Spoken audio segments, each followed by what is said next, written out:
రాష్ట్ర ప్రభుత్వం మరొక బృహత్తర కార్యక్రమానికి శ్రీకారం చుట్టనుంది. ఈ నెల 14న రేషన్ కార్డుల పంపిణీ సీఎం రేవంత్ రెడ్డి చేతుల మీదుగా తుంగతుర్తి నియోజకవర్గం తిరుమలగిరిలో పంపిణీ చేయనున్నారు. అందుకు సంబంధించి అన్ని ఏర్పాట్లు కూడా పూర్తి కావడం జరిగింది. మనతో మాట్లాడడానికి స్థానిక ఎమ్మెల్యే ఉన్నారు. చెప్పండి, ఇవాళ మీ నియోజకవర్గంలో సీఎం రేవంత్ రెడ్డి చేతుల మీదుగా ఇచ్చిన మాట ప్రకారం రేషన్ కార్డుల పంపిణీ చేయబోతున్నారు. ఏమనిపిస్తుంది? అది కాంగ్రెస్కు ఉన్న గౌరవం.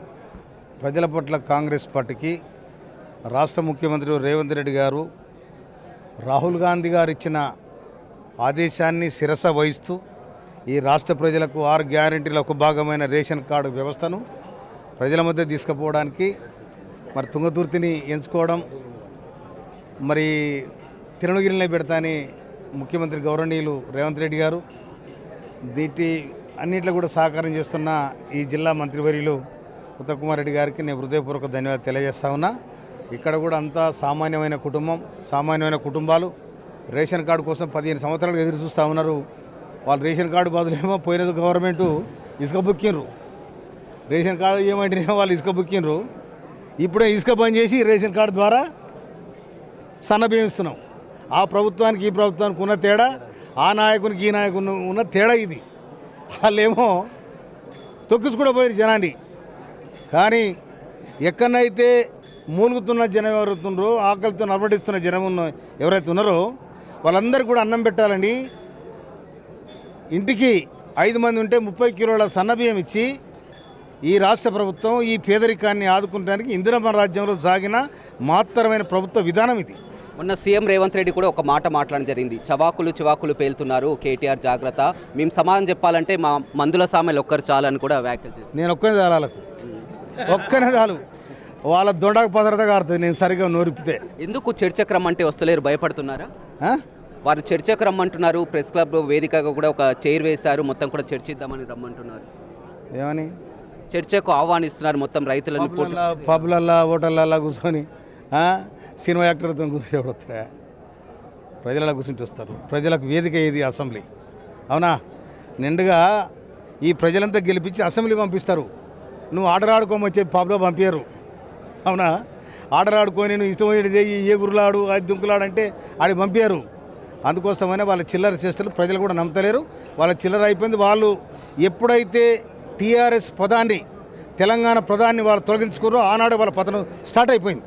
అదేవిధంగా ఎమ్మెల్సీ శంకర్ నాయక్ ఉన్నారు. నిన్న క్యాబినెట్లో కూడా స్థానికులకు 42% రిజర్వేషన్, బీసీలకు రిజర్వేషన్ కల్పిస్తూ కూడా క్యాబినెట్ ఆమోదించింది. దీన్ని ఏ విధంగా? దాన్ని స్వాగతిస్తున్నాం అన్న మేమంతా. ఎందుకంటే కాంగ్రెస్ పార్టీగా గర్వపడుతూ ఉన్నాము.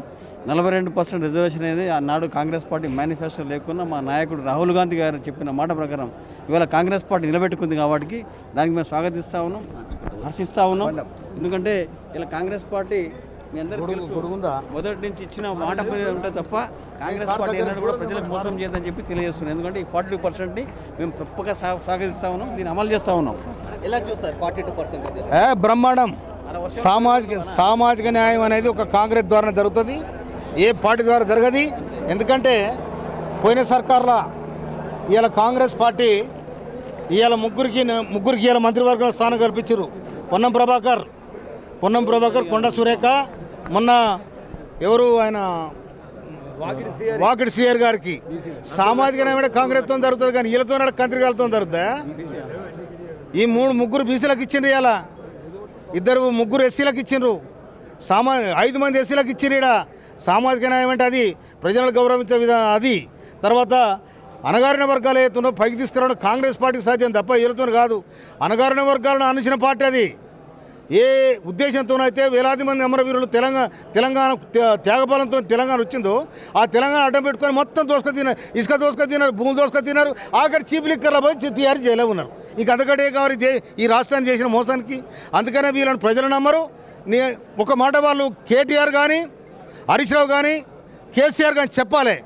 టీఆర్ఎస్ని తీసి బీఆర్ఎస్ ఎందుకు పెట్టి చెప్పాలి. ఫస్ట్ తెలంగాణ పదాన్ని ఎందుకు తీసారో చెప్పాలి. తెలంగాణ కోసం ఆ నినాదం మీదనే తెలంగాణ ప్రజలు లక్షలాది మంది ఇవాళ ర్యాలీ అయినరు. 60 సంవత్సరాల ఆంధ్ర పాలన కింద విసికి వేసారిపోయిన తెలంగాణ ప్రజానికం మా తెలంగాణ మాకు కావాలి, మా నీళ్ళు మాకు కావాలి, మా నిధులు మాకు కావాలి, మా ఉద్యోగాలు మాకు కావాలని కొట్లాడారు వేలాది మంది. ఇలా 69లో కాసు బ్రహ్మానందరెడ్డి ఆనాడు ముఖ్యమంత్రి కాచి చంపితే 369 మంది నేలరాలిండ్రు. నీవెవరండి? మీ కుటుంబం ఎవరు చచ్చిందా? ఈయన మా నియోజకవర్గంలో కాచువ శ్రీకాంత్ సార్ చచ్చింది, నీ కొడుకు చచ్చారా, నీ బిడ్డ చచ్చారా, మీ దాంట్లో ఎవడో పోయిండా? ఆ త్యాగం అది తెలంగాణ కోసం ఉన్న త్యాగం. అందుకోసం నీ మంత్రివర్గాలు ఎవరు కూడా బీసీలకు స్థానం ఇవ్వలే. ఇవాళ ఎస్సీలకు కొప్పుల ఈశ్వరు పెడితే వారిని చేయిపెట్టి నెట్టేసిర్రు. ఇవాళ 5 మంది ఎస్సీలకు 3 బీసీలకు ఇచ్చి సామాజిక న్యాయాన్ని కాపాడిన ఘనత కాంగ్రెస్ పార్టీది. సోనియా గాంధీ, రాహుల్ గాంధీ, ఖర్గేది. ఇవాళ రేవంత్ రెడ్డి గారి ప్రభుత్వం ఆ గౌరవాన్ని నిలబెట్టింది కూడా. ఇవాళ మాట ఇచ్చింది, ఇవాళ ప్రజలకు మాట ఇచ్చింది కాబట్టి ఆ మాట నిలబెట్టుకునే శక్తి ఒక కాంగ్రెస్ పార్టీకి ఉంటుంది తప్ప ఎవరికి ఉండదని మనం చెప్తాం. అదేవిధంగా సూర్యాపేట కాంగ్రెస్ పార్టీ జిల్లా అధ్యక్షుడు వెంకన్న యాదవ్ ఉన్నారు. చెప్పండి, మొత్తం కూడా 42% స్థానిక సంస్థల ఎన్నికల్లో బీసీలకు రిజర్వేషన్. 42%ను కాంగ్రెస్ పార్టీ స్వాగతిస్తుంది.